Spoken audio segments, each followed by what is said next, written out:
Well, China has backed India over retaliatory tariffs on U.S. goods. In fact, defending India's move, Beijing said that every country has a right to defend its economic interest. Remember, this comes amid escalating U.S.-China trade war.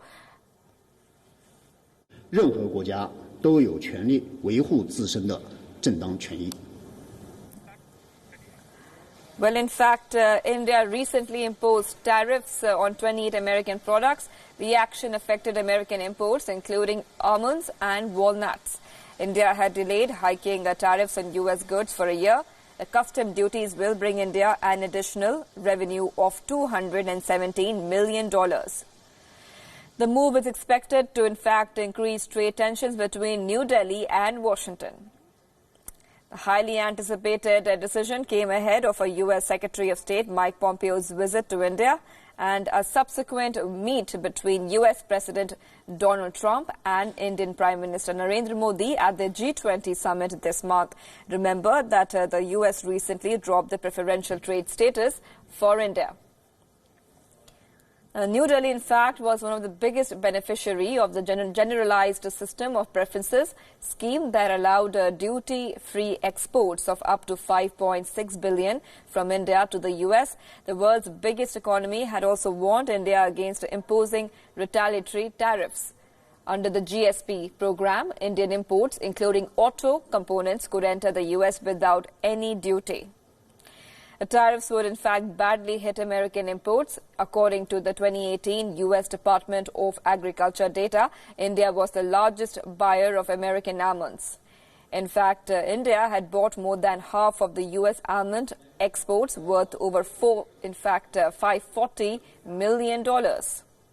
Meanwhile, U.S. President Donald Trump has time and again accused India of quote-unquote unfair trade practices.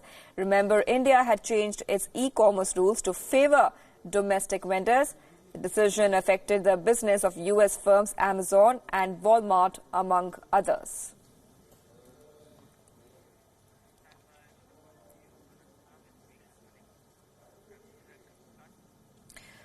Well, an encounter is underway in South Kashmir's Anantnag district. In fact, gunfire exchange has broken out at the Marharmara Sargam after a search operation was launched pre-dawn. What we know so far is that 2 to 3 terrorists are believed to be trapped. The army's, police and the police together and the CRPF are also conducting the security operation at the site. One security personnel has been injured so far. And to provide us for the latest on this new developing story, we have Ishan Wani with us, our correspondent from Srinagar. Ishan, over to you. Well, an early morning and battle erupting in South Kashmir and district yet again. We yesterday saw there was an encounter between security forces and the militants, which one militant was killed. Apart from him, one army major also succumbed to his injuries, who was injured in the initial exchange of fire. Now today again we're witnessing another encounter in which security forces have actually cordoned off the entire area after specific inputs about the presence of these militants in a particular village. Now the exchange of gunfire is still going on. Sources say that around 1 to 3 militants have been trapped in that particular location.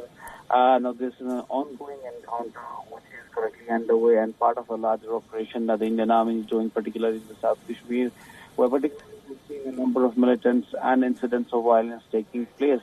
Now, remember, this is a time when, just yesterday we saw a VVID attack happening on the security forces in the nearby district of Pulwama, and that is why maybe forces don't want to take any chances and keep continuing these operations.